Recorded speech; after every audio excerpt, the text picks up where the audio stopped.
आइए आज की मुख्य खबरों पर नजर डालते हैं। किराया ना दे पाने पर मकान मालिक ने महिला को उसके पति के 100 के साथ घर से निकाल दिया। यह घटना यूपी के उन्नाव जिले की है, जहां पर इंसानियत को शर्मसार करने वाली घटना सामने आ रही है। मकान मालिक ने किराया ना देने पर महिला को उसके पति के 100 के साथ बाहर निकाल दिया। उसने ये भी इंतजार नहीं किया महिला का पति खत्म हो गया है तो कम से कम उसके अंतिम संस्कार तक उसे समय दे दिया जाए। यहाँ पर यह बात उल्लेखनीय है कि महिला अपने घर के बाहर अपने पति के 100 और सामान को लेकर घंटों बैठी रही और रोती रही। चचेरी बहन पर बुरी नजर रखता था, इसलिए चाचा ने 20 लाख रुपए की सुपारी देकर अपने भतीजे का कत्ल करवा दिया। यह घटना बिजनौर के नजदीक नजीजाबाद में हुई है। बिजनौर के नजदीक नजीजाबाद में समीर हत्याकांड का खुलासा करते हुए पुलिस ने यह जानकारी दी। समीर अपनी चचेरी बहन से शारीरिक संबंध बनाने के लिए दबाव डालता था, जिससे परेशान होकर उसके चाचा ने 20 लाख रुपए की सुपारी देकर उसकी हत्या करवा दी।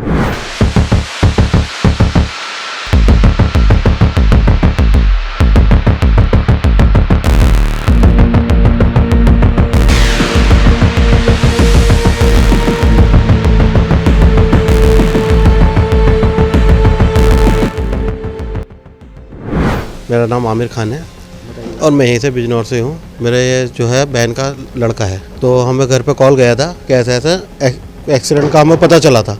बट जब यहाँ हॉस्पिटल में आए और पुलिस वालों ने बोला कि शिनाख्त करो, तो हम लोग ने शिनाख्त करी। अंदर गए, उस बच्चे को देखा तो उसको मर्डर है। कोई एक्सीडेंट का उसके ऊपर कोई गाड़ी का या कोई ऐसा कोई निशान नहीं है।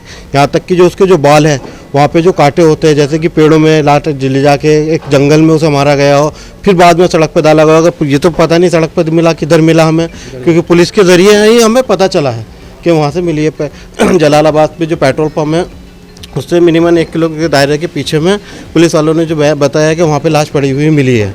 बच्चे इस अवस्था में यहाँ पर कपड़े पहना हुआ है, बच्चा सब कुछ है, पर लेकिन सिर्फ जो है वो मर्डर के उसमें उन्होंने ये बताया था, पता नहीं एक्सीडेंट हुआ मर्डर हुआ। पर लेकिन यहाँ के हमने जो शिनाख्त करी उसकी यहाँ पर गले पे हाथ के रस्सी के या हाथ के कुछ भी है वो निशान हुए हैं।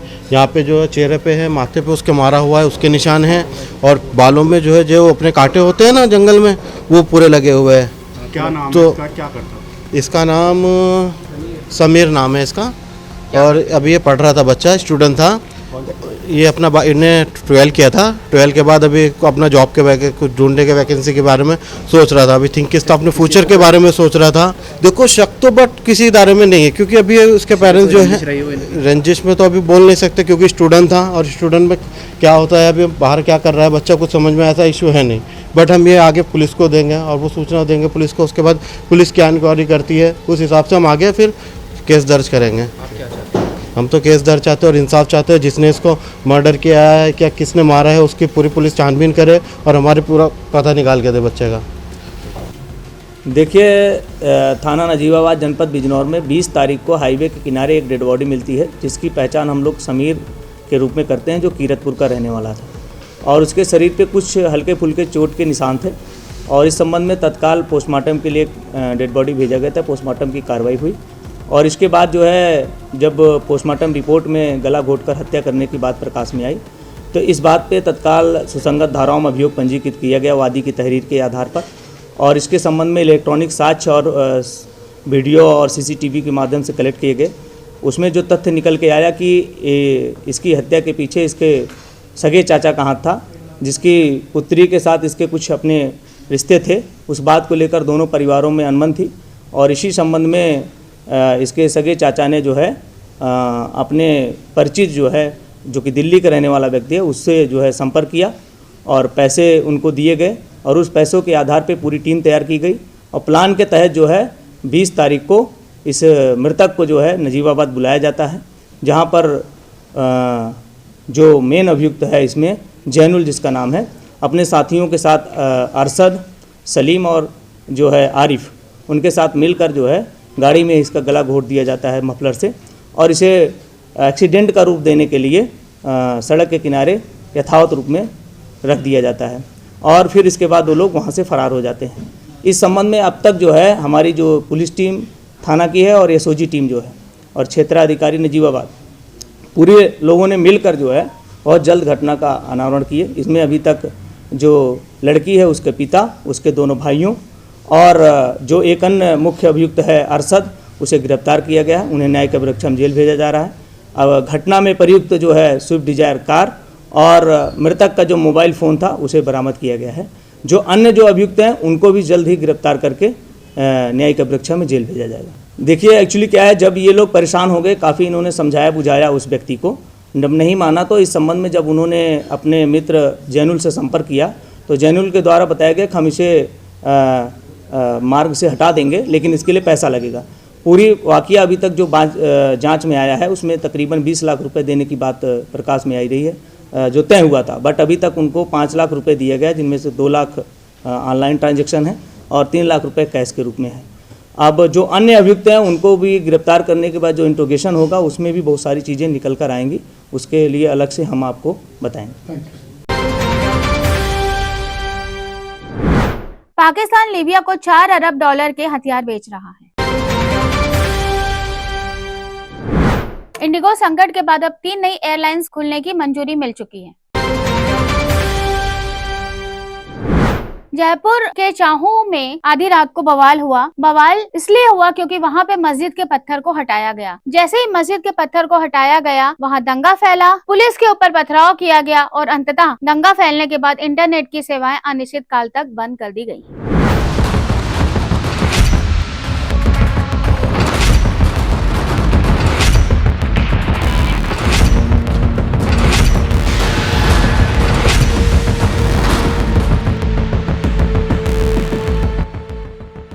कितने लोगों को हिरासत में लिया गया है?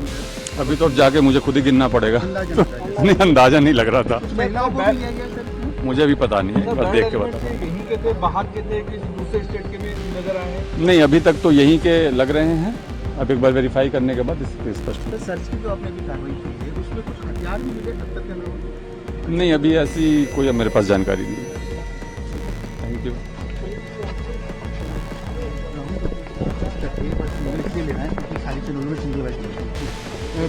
थाने पे ले लेंगे। सर किस तरह की अंदर जो सर्च की कार्रवाई करी, कितने लोगों को डिटेन किया आप तक? मूल रूप से जहां पर पुलिस को वेरीफाई करना था और वहां पे वेरीफाई करने दिया गया, जो लोग संदिग्ध लगे उनको लेके आया गया।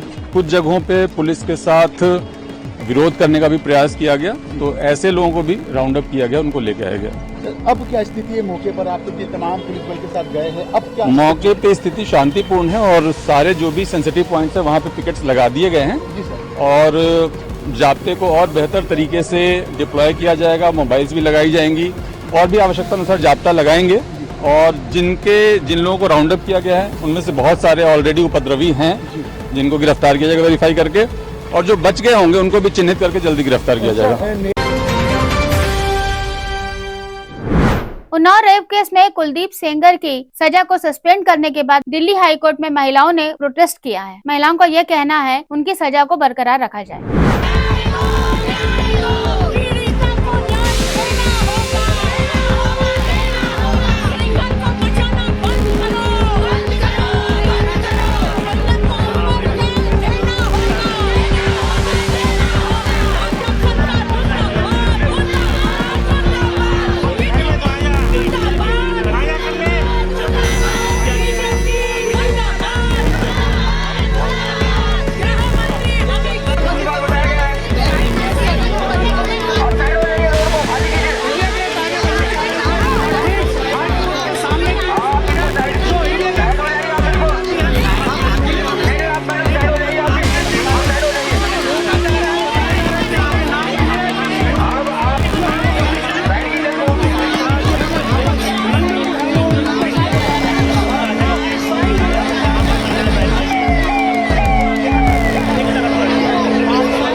दुर्ग में एक बार फिर नाबालिग बालिका के साथ रेप का मामला सामने आया है। एक नाबालिग बालिका की तबीयत खराब होने पर उसकी मां ने बेमें तरह से एक बैगा को बुलवा के झाड़ फूक करवाई। झाड़ फूक के दौरान नींबू फेंकने के बहाने वो बैगा नाबालिग बालिका को नर्सरी ले गया, वहां पर उसके साथ दुष्कर्म किया और उसको जान से मारने की धमकी देकर कहा कि किसी से नहीं बताना। पर अंततः उस बालिका ने रोते हुए अपनी मां को बताया और मां ने पुलिस में शिकायत दर्ज की और बैगा अभी पुलिस की गिरफ्त में है।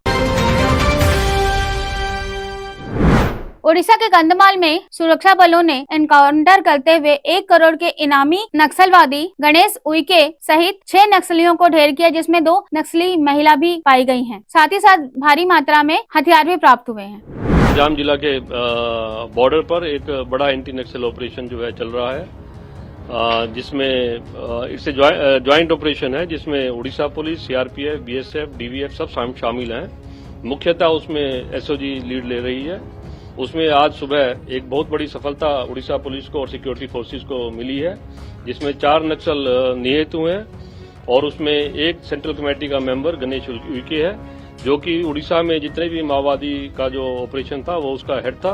उसे आज सिक्योरिटी फोर्सेस ने निहत करा है और मैं समझता हूं कि इससे जो माओवादी का जो आतंक था उड़ीसा में, उनका जो है रीढ़ की हड्डी थी वो, और वो आज टूट गई है और इससे जो है बहुत बड़ा एक जो है बदलाव आएगा माओवादी स्थिति में उड़ीसा के अंदर।